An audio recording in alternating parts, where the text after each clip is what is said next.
Hello मेरे भाइयों, कैसे हो? सभी बढ़िया लोग ना मेरे प्यारे भाई। तो आज देखते हैं माध्यमिक शिक्षा मंडल मध्य प्रदेश भोपाल हाई सेकेंडरी परीक्षा 2023। मेरे भाई जी, पेपर है आपका आदर्श प्रश्न पत्र और राजनीति विज्ञान का, राजनीति शास्त्र का आपका पेपर है। राजनीति शास्त्र का पेपर है और जो 12वीं क्लास का पेपर है, आपको दिख रहा होगा मेन स्क्रीन के ऊपर। आप जानते हो कि मेरे भाई 23 जिसमें 23 प्रश्न आना है, जो न्यू ब्लू प्रिंट आया है 2023-24 का, जिसमें आपके टोटल 23 प्रश्न रहेंगे। पेपर आपका 80 नंबर का होगा, जिसमें से आपके 32 नंबर के विकल्प आना है। 32 में से आपके जो 47 नंबर बचते हैं, तो इस 47 नंबर से आपके क्वेश्चन बनना है। तो 32 नंबर के विकल्प हम सॉल्यूशन करके बताएंगे, यानी आधा पेपर हम सॉल्यूशन करेंगे। और आधा पेपर का अगर सॉल्यूशन चाहिए तो आपको चैनल को सब्सक्राइब करना है, वीडियो को लाइक शेयर करना है, प्यारा सा कमेंट करना है, जिसके बाद आपको पूरा पेपर मिल जाएगा। आप जानते हो मेरे भाई जी, आपको पढ़ना नहीं है, सभी प्रश्न अनिवार्य है, सभी प्रश्नों को करना, एक बार पढ़ना बहुत अनिवार्य है, ठीक है ना। आप देखते हैं मेरे प्यारे मित्र, सही विकल्प का पहला क्वेश्चन। आपने सबसे पहले देखा सही विकल्प चुनकर लिखिए। आसियान का मुख्यालय कहाँ पर है? आसियान का मुख्यालय कहाँ पर है? आसियान का मुख्यालय जकार्ता में है। कहाँ पर है? जकार्ता। राष्ट्रपति के पद पर थे। इनका कार्यकाल है मेरे भाई, देखा जाए तो 1985 से 1991 तक था। कब तक था? 1985 से 1991 तक। 1985 से 1991 तक। ए नंबर का ऑप्शन फिर होता है। WHO की स्थापना हुई थी। WHO की स्थापना कब हुई थी? WHO की स्थापना 7 अप्रैल 1948 को हुई थी।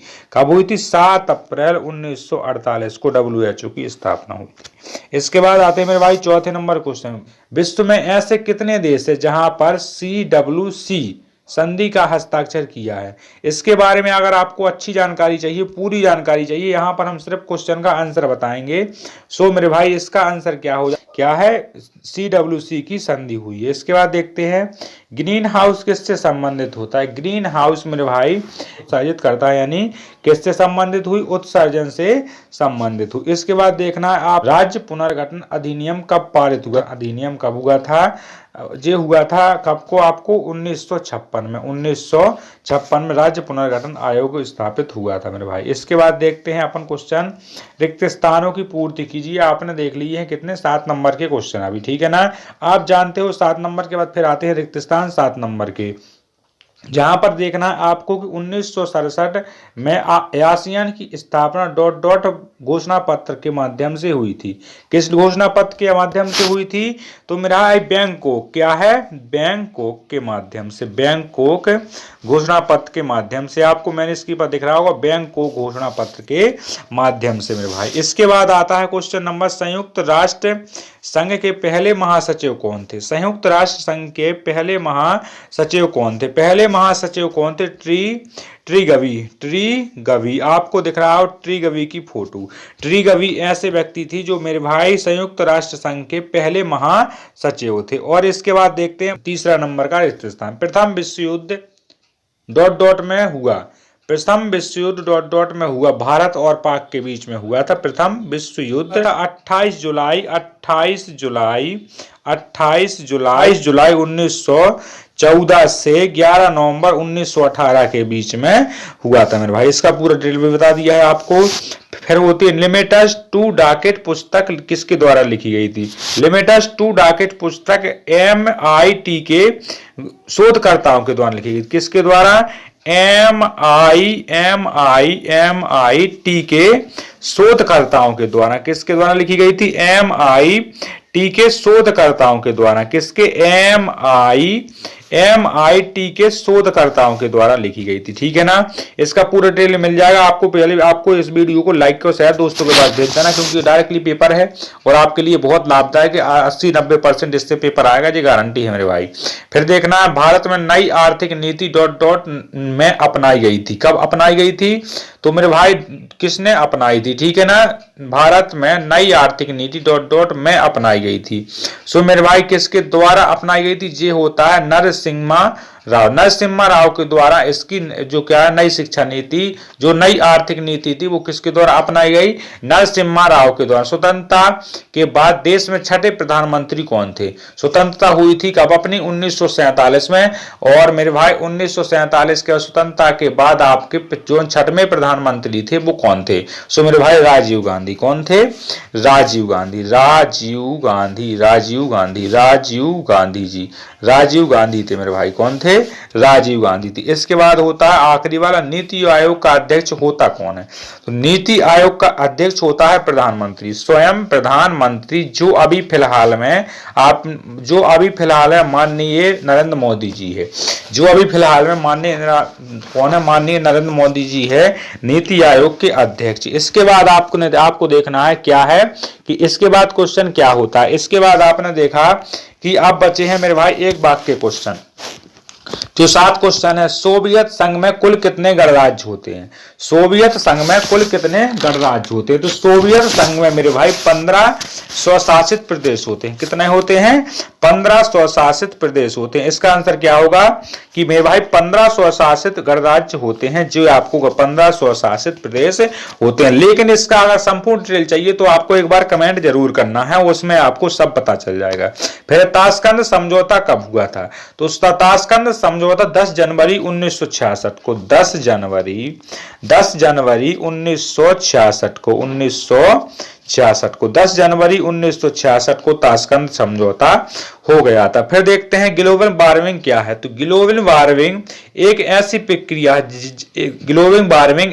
प्रक्रिया है जिसमें तो मेरे भाई पृथ्वी पर जो गर्मी महसूस होती है वो ग्लोबल वार्मिंग के कारण होती है। ग्लोबल वार्मिंग के कारण क्या होता है? पृथ्वी में जितने भी उतार चढ़ाव होते हैं वो सभी उतार चढ़ाव ग्लोबल वार्मिंग के कारण होते हैं। हैदराबाद के शासक को क्या कहा जाता है?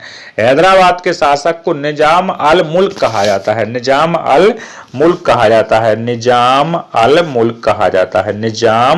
निजाम अल मुल्क कहा जाता है। इसको अगर शॉर्ट में बोला जाए तो इसको निजाम बोला जाता है। निजाम किसका कौन सा शब्द है? निजाम एक उर्दू भाषा का शब्द है और इसका मतलब होता है प्रशासक। इसका मतलब होता है प्रशासक। प्रथम पंचवर्षीय योजना के योजनाकार कौन थे? प्रथम पंचवर्षीय को चलाने वाले कौन थे?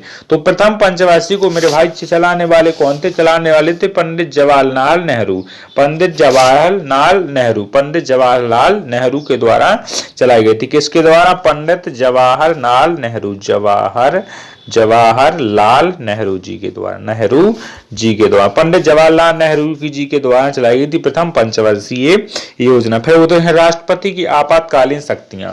राष्ट्रपति के पास आपातकालीन के समय कौन सी शक्तियां होती है? राष्ट्रपति के आपातकाल के समय राष्ट्रपति के पास ऐसी शक्तियां होती हैं जिसके कारण वो कार्यपालिका संबंधित शक्तियों का प्रयोग करके, जो कार्यपालिका की संबंधित शक्तियां होती हैं, कार्यपालिका होती है, एक होती है राज्यपालिका, राज्यपालिका होती है राज्य के लिए, कार्यपालिका होती है पूरे कार्य के लिए, मतलब पूरे अपने देश के लिए। तो जो कार्यपालिका होती है तो कार्यपालिका की शक्तियों से संबंधित प्रयोग करके तरीके में निर्देशांक दे सकता है, मतलब और सभी मंत्रियों को वो निर्देशांक दे सकता है। कौन सा? राज्यपाल जो होता है मेरे भाई। कौन? राष्ट्रपति की जो शक्तियां होती है मेरे भाई। फिर होता है जयललिता मुख्यमंत्री रही।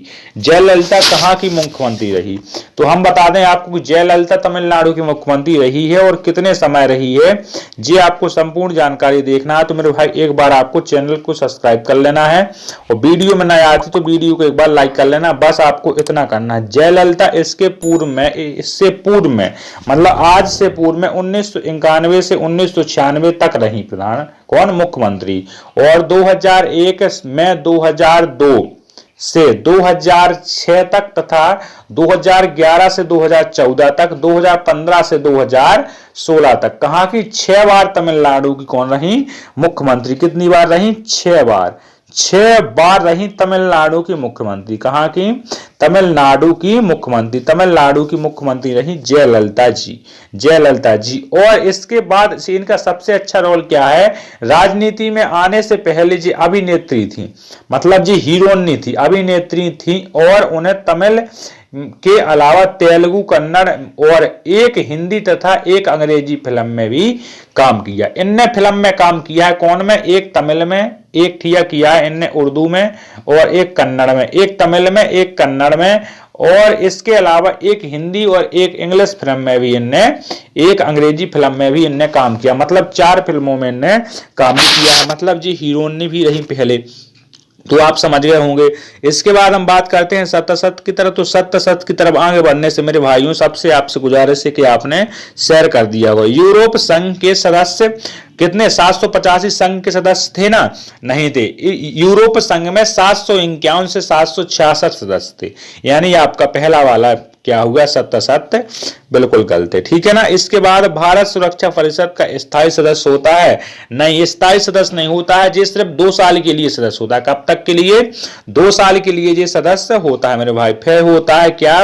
वर्ल्ड ट्रेड सेंटर ब्रिटेन में स्थित है। वर्ल्ड ट्रेड सेंटर मेरे भाई यूएसए में है। कहां पर? यूएस में। कहां पर है? यूएस में मेरे भाई, यूएसए में है आपका। कहां पर है? यूएसए में। ठीक है, इतनी बात आप समझ चुके हो। अब इसके बाद आपको देखना है क्या लिखा है।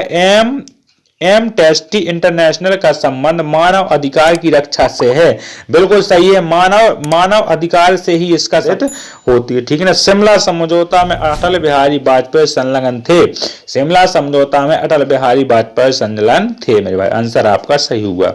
इसके बाद आपको देखना है क्या? सही जोड़ी। तो सही जोड़ी तक आ गए, मजा आ रहा है ना मेरे भाई। तो आपको इसके सभी पेपर और सभी क्लासों को अटेम्प्ट करना चालू करना है और अच्छे तरीके से मेरे भाई, ईमानदारी। सीटीबीटी की स्थापना कब हुई थी? तो सीटीबीटी की स्थापना कब हुई थी ये बताना है आपको। सीटीबीटी की स्थापना हुई थी 24 सितंबर 1996 को। 24 सितंबर 1996 को इसका आंसर यही होता है, बिल्कुल जस्ट सामने वाला। डब्ल्यूटीओ की स्थापना कब हुई? डब्ल्यूटीओ की स्थापना कब हुई? डब्ल्यूटीओ की स्थापना हुई थी मेरे भाई, डब्ल्यूटीओ का मुख्यालय बताना है। डब्ल्यूटीओ के मुख्यालय जिनेवा में होता है, लेकिन डब्ल्यूटीओ की आप 1995 में हुई थी। इसके बाद देखना है द्रौपदी मुर्मू कौन थी? द्रौपदी मुर्मू कौन थी? तो द्रौपदी मुर्मू मेरे भाई भारत की राष्ट्रपति थी। मतलब यहाँ पर जितनी जोड़ियां हैं बिल्कुल सामने सामने दी गई हैं, यहाँ कुछ भी इफेक्ट डालने की बात नहीं है। सब जोड़ियां उन्हीं के सामने दी गई मेरे भाई। जयप्रकाश नारायण कौन थे? जयप्रकाश नारायण कौन थे? वहां संपूर्ण क्रांतिकारी नहीं थे। संपूर्ण क्रांतिकारी नहीं थे तो कौन थे? व्योमेश चंद्र बनर्जी। व्योमेश चंद्र बनर्जी भी नहीं थे। कांग्रेस पार्टी के प्रथम अध्यक्ष कौन थे? कांग्रेस पार्टी के प्रथम अध्यक्ष कौन थे? व्योमेश चंद्र बनर्जी थे मेरे भाई। ठीक है ना। फिर करना, सिक्किम भारत का राज्य बना। सिक्किम भारत का राज्य बना, 22वां राज्य बना। फिर था जयप्रकाश नारायण कौन थे? संपूर्ण क्रांति। संपूर्ण क्रांति है जयप्रकाश नारायण के लिए। जयप्रकाश नारायण के लिए संपूर्ण क्रांति। इसके बाद आपके जो हमने वादा किया था आपसे 32 नंबर का, जी आपका वादा पूरा हम कर बैठे हैं मेरे भाई। ठीक है ना। यहां तक कि हमने जो कहा था वो आपका पूरा हुआ। अब आपको देखना है जी जो 2-2 नंबर के क्वेश्चन 12 थे और ऐसे सभी क्वेश्चन आपने 32 नंबर का हमने पेपर आपको क्लियर करा दिया। सबको क्लियर हो चुका हो तो मेरे भाई लाइक की संख्या बढ़ाओ। फिर आपको देखना है क्या लिखा है, बर्निंग की दीवार क्या है, जी आपको पढ़ लेना है। ठीक है, नहीं तो सॉल्यूशन चाहने के लिए आपको एक बार वीडियो को कमेंट करना पड़ेगा। कहते हैं ग्लोबल वार्मिंग क्या है, साझा प्रॉपर्टी क्या होती है, वैश्वीकरण के 2 आर्थिक प्रभाव लिखिए और होता है सिंडिकेट से आप क्या समझते हो। ठीक है ना। गैर कांग्रेसवाद किस सिद्धांत पर टिका होता है, प्रेस सेंसरशिप क्या होता है। फिर देखना है 42वां संविधान संशोधन से क्या आशय होता है, स्वयंत्र क्या है मेरे भाई, राष्ट्रवाद क्या होता है, गठबंधन सरकार क्या होती है, सत्ता का विकेंद्रीकरण क्या होता है, सोवियत प्रणाली के कोई 4 उद्देश्य लिखिए मेरे भाई। ठीक है ना। फिर होता है सोवियत अर्थव्यवस्था एवं अमेरिकी अर्थव्यवस्था, सोवियत अर्थव्यवस्था एवं अमेरिकी अर्थव्यवस्था के कोई 3 अंतर बताना है। ठीक है ना। फिर देखना सूचना का अधिकार अधिनियम कौन सा होता है, ऐसे आपको सभी क्वेश्चनों को देख लेना। अब जिस भी बंदे को दिक्कत है सो प्यारा सा कमेंट करे, और इन सभी क्वेश्चनों का विद सॉल्यूशन चाहिए तो मेरे भाई आपको व्हाइट बोर्ड पर इन सभी का सॉल्यूशन समझाएंगे हम।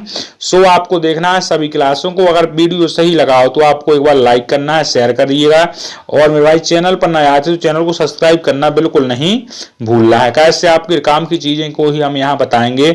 8वीं से लेकर 12वीं ऑल कॉम्पिटिशन की तैयारी धीरे धीरे अभी हम व्यवस्था कर रहे हैं, टीचरों की व्यवस्था नहीं है मेरे भाई। तो हम मेरे भाई आप करते हैं क्लास का अंत। सभी भाइयों को दिल से धन्यवाद। जय हिंद, जय भारत, वंदे मातरम।